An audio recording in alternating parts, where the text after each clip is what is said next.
Hello, everyone. Happy holidays, and welcome to this Stamford Symphony online premiere. You know, I've said many, many times before, even in this upside-down year, as we have been unable to share our music with you directly, and as we've all been socially distanced far more than we ever would have wanted, still, the music has not stopped. The music will not stop. And the music does not stop tonight. So, although the CDC protocols and all guidelines still make it impossible for us actually to travel, we invite you to travel with us virtually on this Venetian holiday, and through the music of Gabrieli and Vivaldi, to find some of the holiday cheer that we could all use right now so badly, and to find some optimism for the future, but most of all, to remind ourselves that at the heart of all of our important celebrations, there is always music. Now, before we get started, I want to remind you that, like in previous online premieres, if you have any questions or comments or anything at all to say and you would like to post it in the chat, I will be reading it and I will reply to as many of them as I can in real time. So let's get started. We begin with music from our brass players in the Stamford Symphony. You know that in past years around this holiday time, we've had the privilege and the tradition of presenting these brass concerts all over Stamford, at churches and many other venues. And of course, we could not do that this year. But we were able to gather safely and socially distanced in New York at the Domena Center and record this music by the pre-Baroque composer Gabrielli and by the Baroque composer Vivaldi, this wonderful brass music, and the sparkling Concerto for Piccolo and Orchestra by Antonio Vivaldi, as played by our wonderful Kathleen Nester. So let's dive right in. And you're going to hear more music later on, even some traditional carols. But first, let's get us in the mood by listening to the music of a contemporary of Vivaldi's, the English composer Jeremiah Clarke.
Coming back and playing with my colleagues in the Stamford Symphony is a dream come true.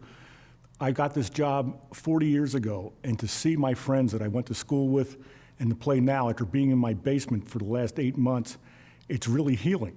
So I just can't thank the Stamford Symphony enough and my fellow musicians for making this work out for everyone. When I was growing up, Christmas music was always really important to me, and I just knew all of these traditional tunes in my head.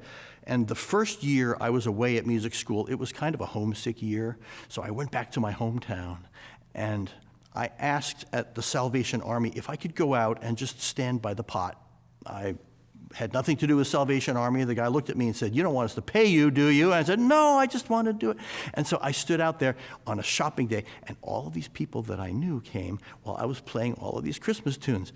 It was a really fun way to come back to my town and play all the tunes that were in my head.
Well, I'm not sure, but I think hearing the Carol of the Bells is even more wonderful when it's played by a brass quintet, and it certainly puts us in the mood for the season. We're going to now move to something a little bit different, and in my opinion, no less seasonally appropriate, and that is this rather remarkable concerto for piccolo and orchestra by Antonio Vivaldi, as played by our wonderful Kathleen Nester. Thank you, Kathleen, for being here. Thank you, Michael. Let's talk about this piece a little bit. We know that Vivaldi was incredibly prolific, especially in the concerto department. What is it, like 500 different concerti? Yes. And, you know, there's an old joke that he wrote the same concerto 500 times. I dispute that. I don't think that's fair. But I think some do stand out, and I think this is one of them. This one, by its virtuosity, by the beauty of the second movement, in the way that he gets a lot of variety, both in texture and in the interplay between the soloist and the string-only orchestra, of course, with harpsichord, is really creative. Let's talk about that a little bit. You obviously love this piece. Piccolo players don't have an abundance of choice, right?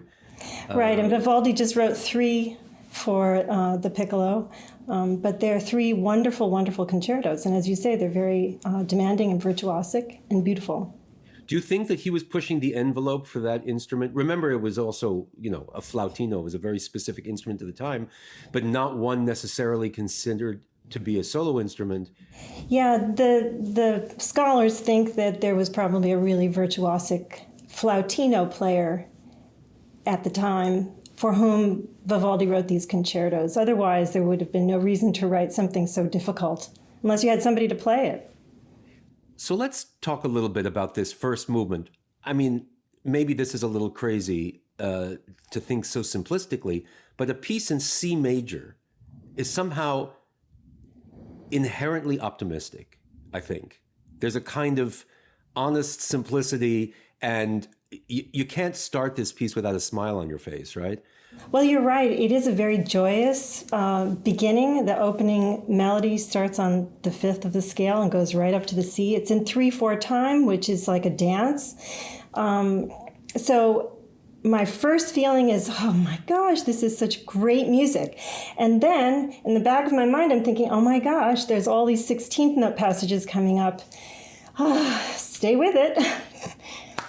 That's really what the first movement is about. But let's also remember, and this is something else that they can listen to, there's a lot of surface activity going on. A lot of it from you, as you say, these fiendish 16th notes that you keep referring to. In fact, the music is rather spacious because what we call harmonic motion, right? The way he moves harmonically from one tonal center, one chord to the next, is not that rapid. Your little notes are filling in texture and detail. And so there is this kind of breathlessness, but at the same time, space. And he does that in the first movement incredibly well. And there's one section where the piccolo is playing all those notes, filling in the chords. And the accompaniment is, the bass line is played by the viola section. And I always look at that and I think, wow, that is very interesting. It starts off in A minor, and he travels to F major after that. And how creative was that? The small solo instrument accompanied by the violas instead of the lower bass instruments. A marriage made in heaven. Piccolo and viola. Piccolo and viola. The second movement is a glorious melody, and it's really beloved by piccolo players. Traditionally, we ornament the melody as much as possible. It was really very much the style in the Italian Baroque era to be very creative and florid with ornamentation. And then in the last movement is the wonderful ritornello, the refrain that keeps coming back, played by the group, by the orchestra, with the soloist playing all sorts of free modulations and wonderful, technically difficult things. And I think they believe that Vivaldi invented this concept of the ritornello, the returning refrain, as juxtaposed with the solo lines. I want to go back for a moment to something you said about the second movement. But there is this idea, as you said, that what you referred to as ornamentation, which is basically embellishing in a kind of free-form way, it's really improvisation, should be left to the performer, which of course is a skill which requires a great deal of fluency, musical knowledge, imagination, creativity, and so forth. And I thought you did that beautifully. But that is really the tradition that you're talking about, right? And it demands of the player a kind of active participation from the composer, which is completely in contrast to what we consider textual accuracy, right? You have to be textually faithful to what's on the printed page and not diverge from that. And then you have all of these musicological arguments. Vivaldi didn't write that. How can you play it? In fact, Vivaldi would say, it's probably not correct if you don't do it, right? I think that's what was expected at the time, and there are lots of examples of things that were written out, but there are certain customary things to do with regard to how trills are executed and filling in of a scale between an interval in the melody. I remember smiling at a letter that I read from Mozart, I believe to his father, but it could have been to his sister. I'll have to look that up. But Mozart liked to write these arias for certain sopranos in whom he had perhaps an extra musical interest. Right. And in one very specific case, which is very unusual for Mozart, he wrote out all of the embellishment. And then he writes to his father, I had to do it. She was just hopeless. So, I mean, it shows not only his inability to suffer fools gladly, but also his requirement that it be done and that it be done correctly. And if you can't trust somebody to do it, then make sure that you do it yourself. Right. Another point that is really interesting about this concerto and speaks directly to our experience playing it, which you're about to hear, everybody, is the fact that there's a lot of intricate back and forth between the soloist and the orchestra. That is, which of course you did so beautifully, and of course is, one of the challenges that we face as performers in any situation. Here, in COVID, we had a rather interesting setup. You were further away from the orchestra than either of us would have liked, and you were surrounded by plexiglass. Right. Talk about that a little bit. I mean, it was the right thing to do. It was the only thing we could do, because I don't believe that you or anybody else would really be able to play this concerto with a mask on. So right. We had to take appropriate steps. But how weird was that for you? Well, it was weird, but it was also wonderful, because after so many months of not being able to see my colleagues in 3D, so to speak, instead of on a flat screen, and also to play with them. It was exhilarating from that standpoint. Usually a concerto soloist has their back to the orchestra. So not having my back to the orchestra was kind of a benefit. I was able to make eye contact with the harpsichordist and with the principal cellist, Emily Wong and Peter Sanders. And I could see you without having to turn my head sideways in a funny way. I could see the string players all seated 6 feet apart from each other, all wearing masks, but playing so beautifully. It was great. It was great fun in the age of COVID. Well, it certainly was wonderful to do it with you, and I will agree with you. It was exhilarating just to have the chance to come together and make this music, and we offer it lovingly now in this holiday season, which we hope will be safe, healthy, and happy for everyone. Thank you, Michael, and thank you to the Stamford Symphony and to my wonderful musician colleagues there. It was great to be performing again and to have this opportunity to record this music for the Stamford Symphony audience.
Well, hello, buonasera. It's wonderful to see everybody, and thank you, Kathleen, Michael, and all the orchestra for that wonderful Vivaldi. So from Venice to my kitchen in downtown Stamford, and I'm going to make a Venetian mulled wine that they call Van Breve in Veneto. It's the region surrounding Venice, and look, mulled wine is terribly easy to make. You'll find all sorts of recipes on the internet, and you can put all sorts of ingredients in. It's very, very complicated, but this is going to be terribly simple. And these are ingredients that I had in the kitchen. The heart, of course, of any mulled wine is a wonderful full-bodied red wine. This is from just outside Lake Garda, on the hills outside Lake Garda. It's a Rosso Veronese. It's mostly local grapes, but it's got some Cabernet Sauvignon. It works really well with mulled wine. And my special ingredient that I'm adding, just to give it a little bit of pep, is what we drink a lot of at this time of year in the UK. It's called Harvey's Bristol Cream. It's a very rich sherry, absolutely delicious, and it's going to perk up this mulled wine. We talked about the Rosso Veronese, which is here, the essential, wonderful Harvey's Bristol Cream.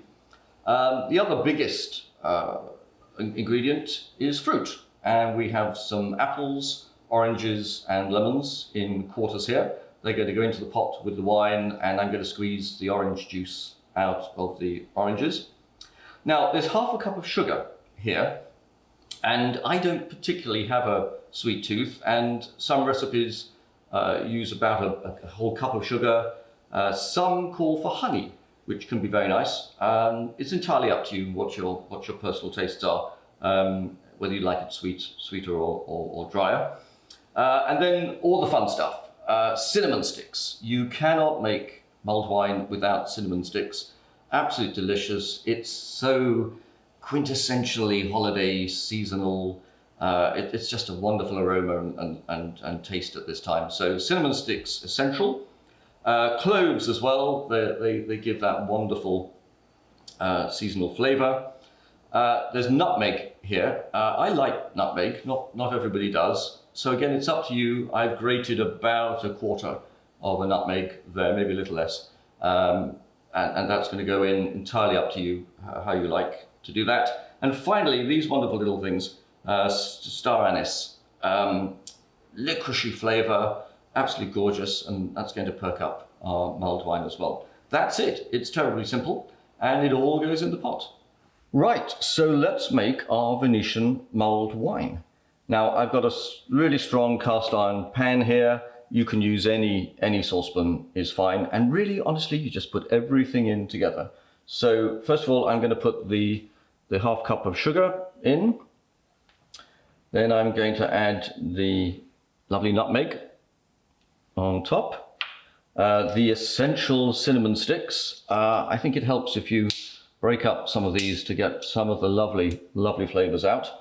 Our wonderful cloves, they're going in next. Love these cloves, lots of flavor. The wonderful licoricey star anise, they're going in there next.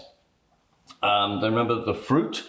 I said we'd put all the fruit in. There go the lemons, there go the apples, all in, skins and all. And remember I said we'd use the juice of the oranges, so all that's going to go in there. Leave the oranges in because it gives lots and lots of flavor from the skin. So nice.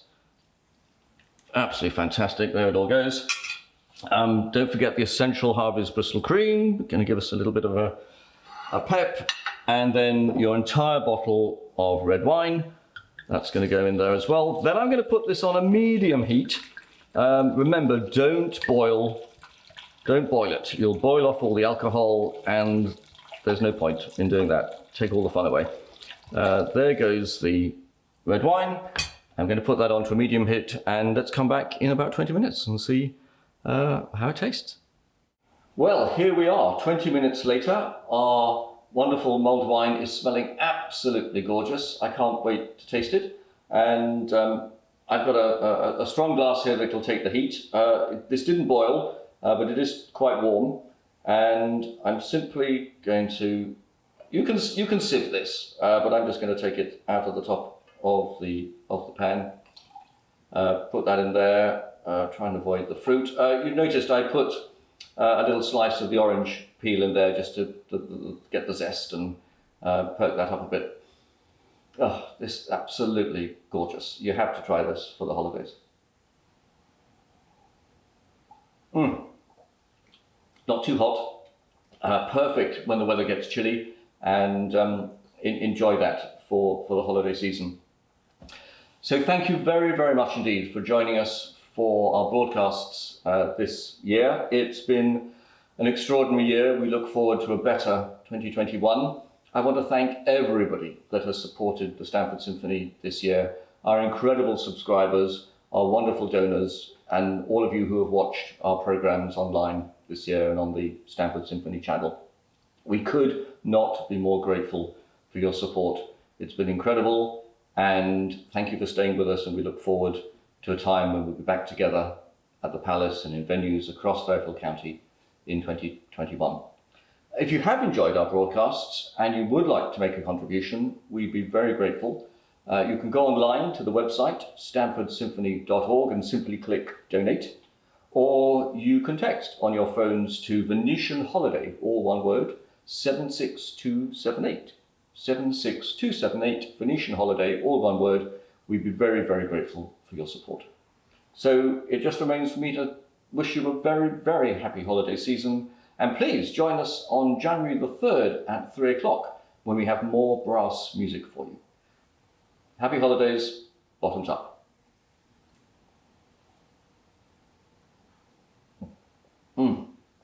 So good. Giovanni Gabrieli lived in Venice, and he was an important composer in the Cathedral of St. Mark's in Venice. That is a church that is shaped like a cross. So there are 4 different choir lofts, and there was an organ in each one, and Gabrieli wrote this massive music so that there would be instrumental ensembles in each of the 4. So antiphonal means that the space is used.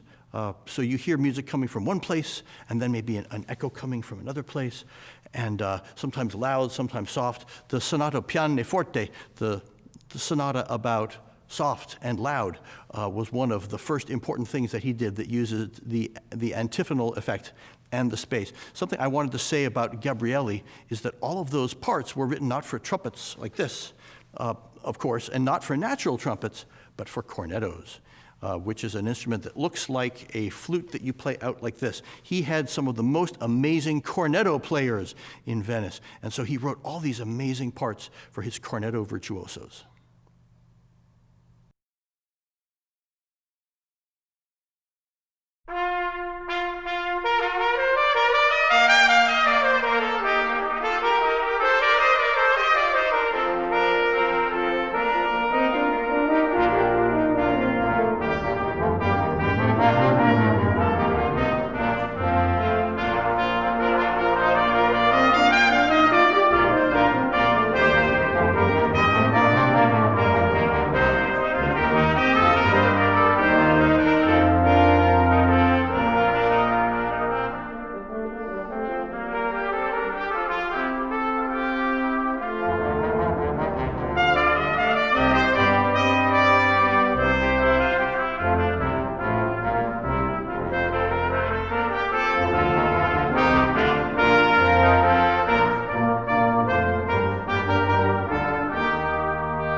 So the difference between playing in an orchestra and playing in a brass quintet is there are a lot of differences, especially because a lot of times we spend times counting rests when we're in the symphony orchestra or a group like that with a lot of people around you, because you're taking turns. The strings are playing, the winds are playing. So the endurance factor of playing in a brass quintet is significant. So you really need to prepare for that. Also, the role that you play is often different in the orchestra. The horns often act as a bridge between the woodwinds and the brass, so we have certain articulations and things that we might do when we're playing with woodwinds that we would do differently to play the same passage with brass. And just sometimes the sheer volume of an extended volume playing that you have in quintet it can be taxing, so you really have to prepare for it.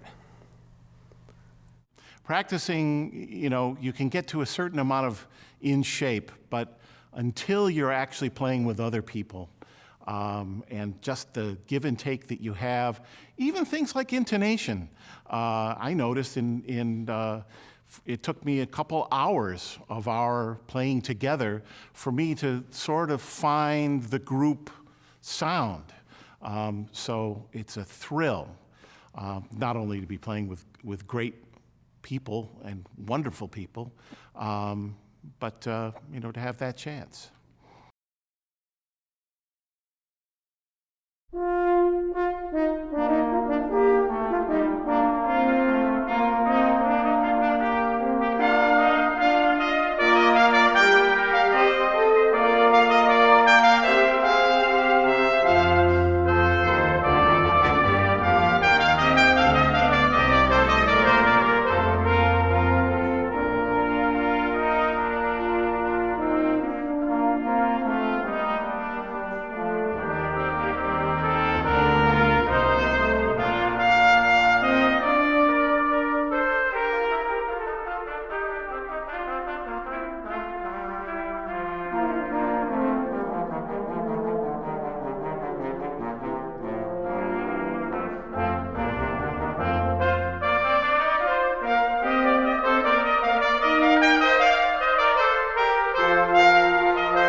I started playing the piano when I was in kindergarten. I took organ lessons. I sang in choir all through school. So I've been playing music for 55 years of my life, nearly, and suddenly I'm not doing it.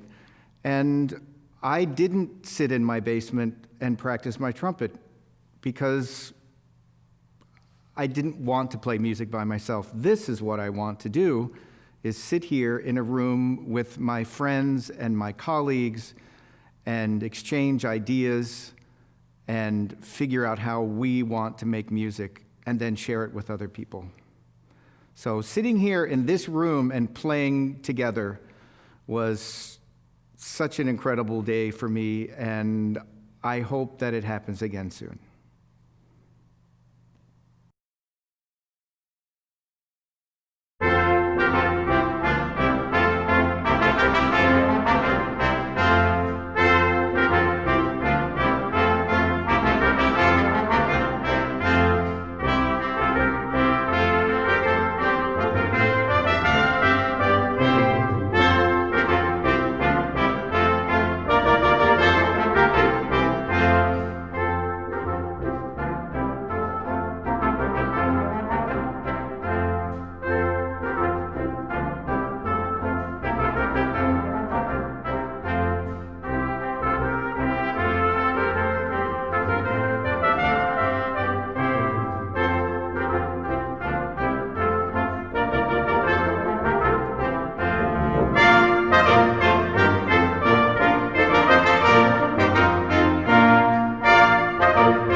well, it's still abundantly clear that it remains impossible for me to compete with the sweatered sartorial splendor that is Russell Jones's wardrobe. I won't even try, but I think he and I do agree, and I hope all of you as well, that it was really wonderful to hear all of that joyous brass music. And I want to thank all of you, each and every one of you, who are here with us tonight and who keep the faith and who make all of this possible. We are here for you, and I cannot wait for 2021 to come back to music together and to make music matter for all of Stamford and for all of the community going forward more and more. Now, I know I'm going to see a few of our 2021 current subscribers and some of our musicians in the virtual VIP green room in a few minutes right after this presentation. But to everyone, have a happy, healthy, and especially safe holiday season and a very happy and good new year. Let's make it a much, much better year for all of us. Thank you.